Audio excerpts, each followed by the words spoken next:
What is up, my YouTube nerds? It's your coding bro Mondo Man Codes here, bringing you another episode in our Intro to C++ programming series. In this video, we'll be talking about arrays and their usefulness within your program. Alright, let's begin by opening up Visual Studio. Coming over here and creating a new project. And as you can see, I have recent projects templates, so it has console app and empty projects. What we want to do is hit on console app, click next. Console application 6 is just the default. I've already made 5 default projects, so it just gives me a 6th project default to create.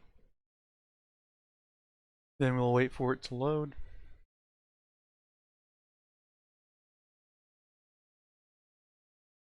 Well, in computer programming, arrays are useful for item storage, such as, let's say you have different int variables with different values, right? Instead of, trying to call those different values, you can have all of those values within an array, and then just calling that array. I believe it's more easier for me to show you instead of telling you how it is. So let's do using namespace standard. Get rid of this so we can just have cout. We'll be getting rid of hello world.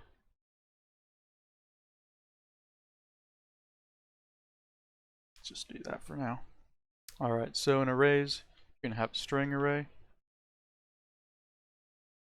And then you just name it, whatever you want to name it. And int array double float. So you can pretty much have any that type of data type. So you can have a string, int, double, you name whatever you want your array to be named. Then you have an open bracket, close bracket. Let's do an example real quick. So int numbers equals up. There you go. Let's do 1, 2, 65, 32, 70, and 8. Alright. So what we just now did is create an array called numbers. We stored 1, 2, 65, 32, 70, and 80. Right? Now if we want to, let's say, we want to print out 32 within our array, we'll do numbers, but 32, we don't do 1, 2, 3, 4, type in 4, because in computer programming we start with 0. So we always start with 0 while counting. So we start with 0, 1, 2, 3. So 32, we want 32. We want to print out 32, we'll call numbers and then the third location. So save, and then run. And as you can see, it prints out 32, right?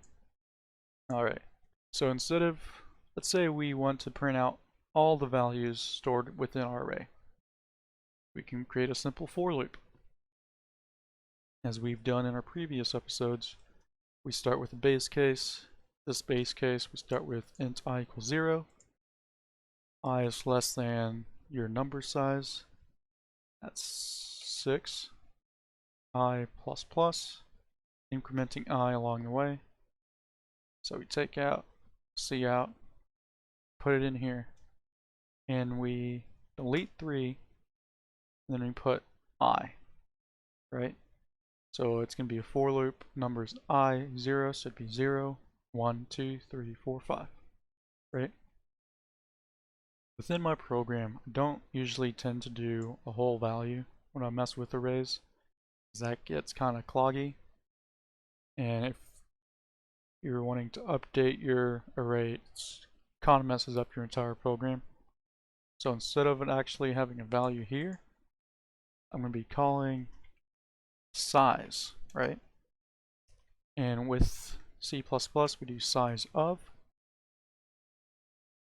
and then we type in the name of our array, divide by size of, and then the name of our array, but we call in the 0 slot, so it'd be 1. So it's int size, size of your numbers, divide by size of your numbers 0. Which, that's the disadvantage of using C++. In other programming languages, they actually have a function. It's like dot size, dot length. You just do numbers dot length, numbers dot size, and it does that for you. In C++, we actually have to do a bit of programming to actually get the size, which it's no hassle, but when you're creating a program that takes more time that you would be using it elsewhere. So let's do int I equals 0, I is less than size of your array, I++. Alright, let's control save it, and then let's run it real quick. And as you can see, it prints out all of them in the same line. Solve that issue real quick by doing the new line. Save it and then run it again. And it's 1, 2, 65, 32, 70, and 8. Just what we have stored in our numbers array. Alright. Now let's say we want to update a value within our array. Say we want to update 70. Say we wanted to divide 70. Let's divide 2. Do 70 divided by 2. Right? So what we do is we call that slot, and since we always start with 0, we do 0, 1, 2, 3, 4. 4, sorry.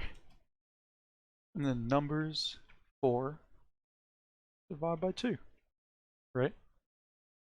And then when we save it and then run it, we can see it's no longer 70 because we updated that value, divide by 2.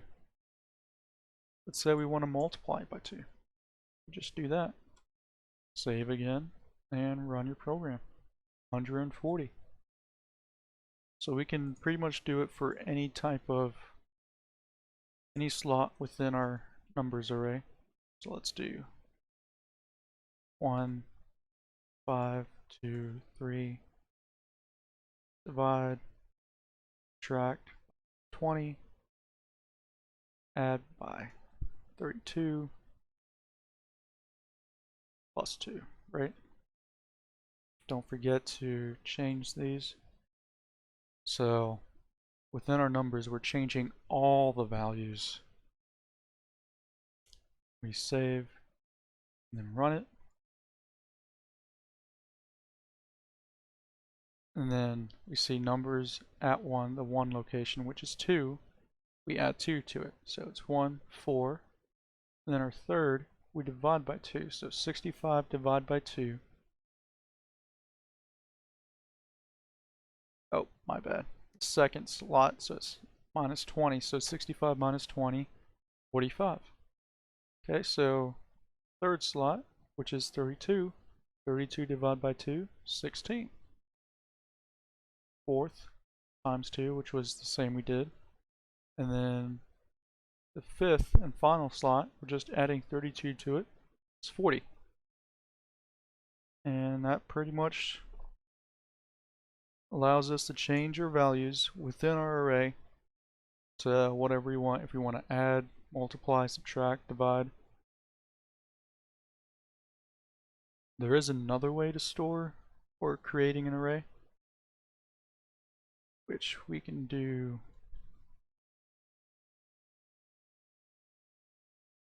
Let's do int age, right? But instead of leaving this blank, we do 5.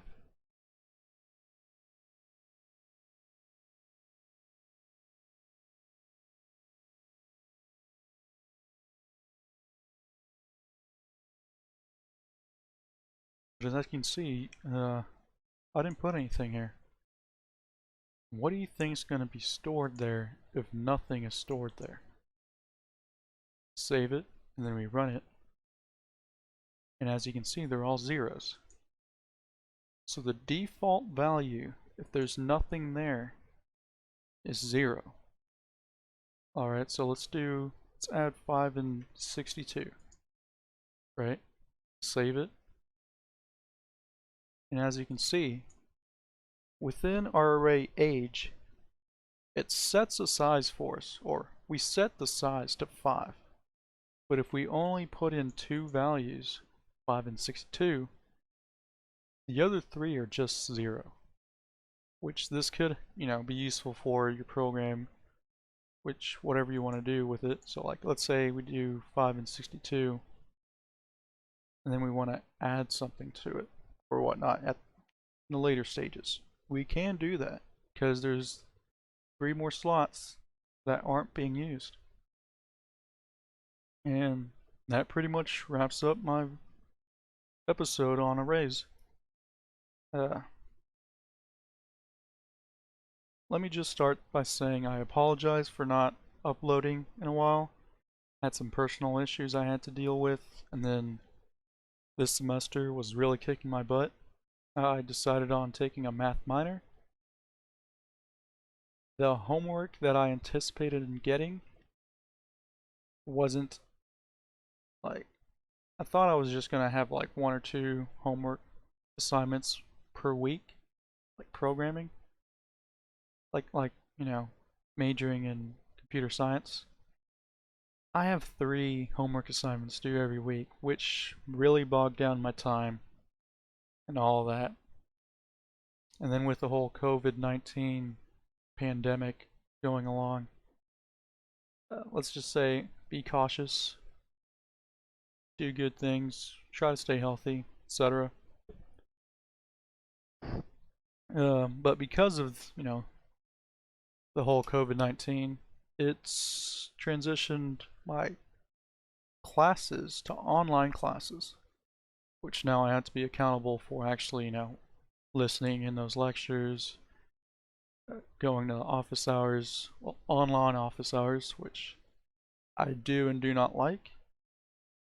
The plus side, though, is it allows me more time to make more videos for you guys, and it allowed me more time to start on something I wanted to start ever since I decided to be a computer programmer, and that is make my own game. I'm starting on creating a zombie survival game. Right now it's just a demo. The only features currently is you can move the player around using, the arrow keys, so up, down, left, right. I'm making it an isometric game, which is more fun, I'd say.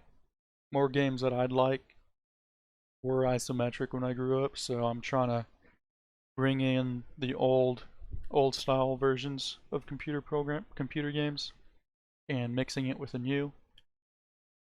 Just seeing how that goes, honestly.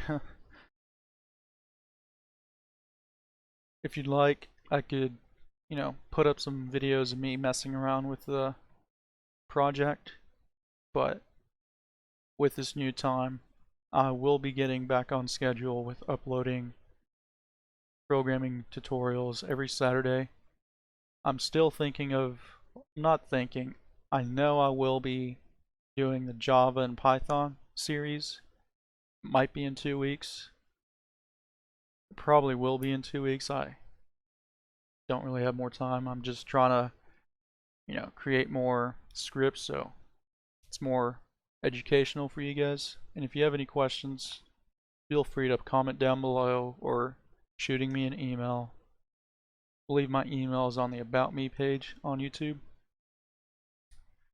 That's pretty much it. And remember, stay nerdy.